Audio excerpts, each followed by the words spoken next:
അപ്പം പ്രതിഷേധം കടുപ്പിക്കാൻ തന്നെയാണ് പ്രതിപക്ഷത്തിന്റെ തീരുമാനം ബജറ്റിനെതിരെ.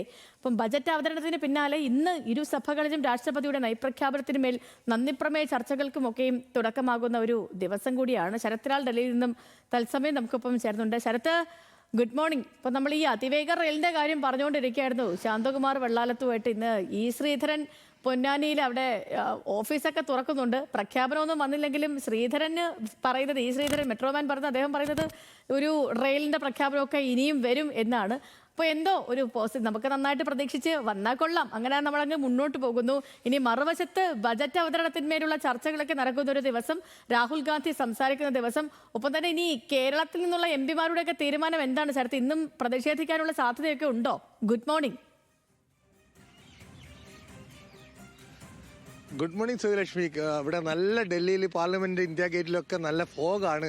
അപ്പോൾ നമ്മളെ ദൃശ്യങ്ങളിൽ തന്നെ കാണാൻ പറ്റും. എന്നാൽ വളരെ വലിയ രീതിയിലുള്ള ഒരു പ്രതിഷേധത്തിനാണ് UDF LDF എം പിമാർ കോപ്പ് കൂട്ടുന്നത്. കാരണം എന്ന് പറഞ്ഞാൽ ഇത് BJPയെ സംബന്ധിച്ച് കേരളം പിടിക്കാമെന്ന BJPയുടെ സ്വപ്നങ്ങൾക്ക് ഒരു തിരിച്ചടിയാണ് കേന്ദ്ര ബജറ്റ് എന്നതാണ് UDFന്റെയും LDFന്റെയും വിലയിരുത്തുക. അതുകൊണ്ട് തന്നെ വളരെ ശക്തമായ രീതിയിൽ തന്നെ പാർലമെന്റിന് അകത്തും പുറത്തും ഇന്ന് പ്രതിഷേധിക്കാനാണ് UDF എം പിമാരുടെ തീരുമാനം. അത് എങ്ങനെ പ്രതിഷേധിക്കുന്ന കാര്യങ്ങൾ ഇന്ന് രാവിലെ 8 മണിയോടുകൂടി അവർ തീരുമാനിക്കുമെന്നാണ് ഏറ്റവും ഒടുവിലത്തെ വിവരം. ഏതായാലും ഇന്നലെ CPM ജനറൽ സെക്രട്ടറി MA ബേബിയും പോളിറ്റ് ബ്യൂറോ തന്നെ ഇത്തരമൊരു ബജറ്റിനെതിരെ, കേരളത്തെ അവഗണിച്ചതിനെതിരെ വളരെ ശക്തമായി തന്നെ പ്രതിഷേധം രേഖപ്പെടുത്തിയിട്ടുണ്ട്. അതുകൊണ്ട് തന്നെ ഇടതുപക്ഷവും വളരെ ശക്തമായി തന്നെ പ്രതിഷേധിക്കുമെന്നാണ് അറിയുന്നത്. എന്നാൽ ശ്രീലക്ഷ്മി, ഒരുമിച്ചൊരു പ്രതിഷേധം ഉണ്ടാകുമോ എന്ന കാര്യത്തിൽ സംശയമുണ്ട്. കാരണം കേരളത്തിൽ തെരഞ്ഞെടുപ്പാണ്. അതുകൊണ്ട് തന്നെ കോൺഗ്രസിന് LDFുമായി ചേർന്നുകൊണ്ട് ഇത്തരം ഒരു പ്രതിഷേധത്തിന് യാതൊരു താല്പര്യവുമില്ല.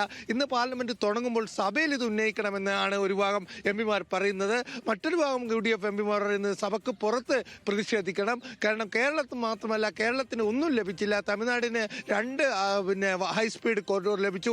എന്താണ് കേരളത്തിന്റെ വാക്ക് 2 തവണ മാത്രമാണ് മന്ത്രി ബജറ്റ് പ്രസംഗത്തിൽ 1 മണിക്കൂറും 26 മിനിറ്റുമുള്ള തന്റെ പ്രസംഗത്തിൽ 2 തവണ മാത്രമാണ് കേരളം എന്ന് പറഞ്ഞത്. ഒന്ന്, കേരളത്തിൽ ആവാസ വ്യവസ്ഥാ കേന്ദ്രം സ്ഥാപിക്കുന്നത് സംബന്ധിച്ചും 2 തീരദേശത്തുള്ള കൃഷി നാളികേരത്തിന്റെ കാര്യങ്ങളെ സംബന്ധിച്ചും മാത്രമാണ്. അതുകൊണ്ട് തന്നെ കേരള എം പിമാരെ സംബന്ധിച്ചോളം വളരെ ശക്തമായ എതിർപ്പുണ്ട്. അത് എങ്ങനെ പ്രകടിപ്പിക്കുമെന്ന് നമുക്ക് ഇന്ന് കണ്ടറിയേണ്ടി വരും. കാരണം സഭയിൽ പ്രതിഷേധിക്കും, സഭക്കകത്ത് പ്രതിഷേധിക്കും, പുറത്ത് പ്രതിഷേധിക്കും.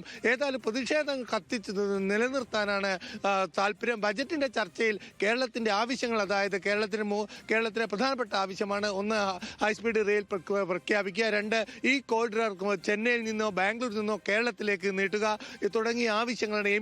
എയിംസിന്റെ കാര്യം, വേറൊരു എയിംസും പ്രഖ്യാപിച്ചിട്ടില്ല.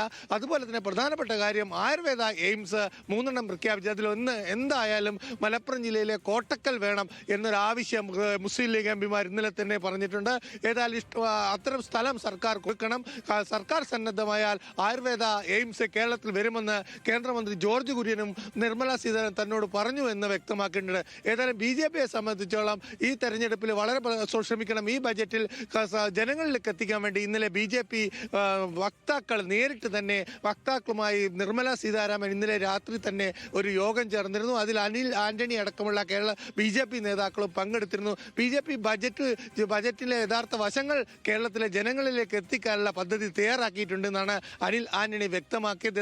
നിർമ്മല സീതാരാമൻ ദേശീയ BJP വക്താക്കളുമായിട്ട് ഇന്നലെ വൈകിട്ട് ചർച്ച നടത്തിയ ശേഷം ഏതായാലും കേരളത്തിലെ കേന്ദ്ര ബജറ്റ് ഒരു രാഷ്ട്രീയ പ്രശ്നമായി തന്നെ ഉയരുമെന്ന് തന്നെയാണ് ഇതേ വിഷയത്തിൽ തന്നെ നമ്മൾ ഇനിയും പോവുകയാണ്. ശരി ശരത്ത്, വ്യക്തമാണ്.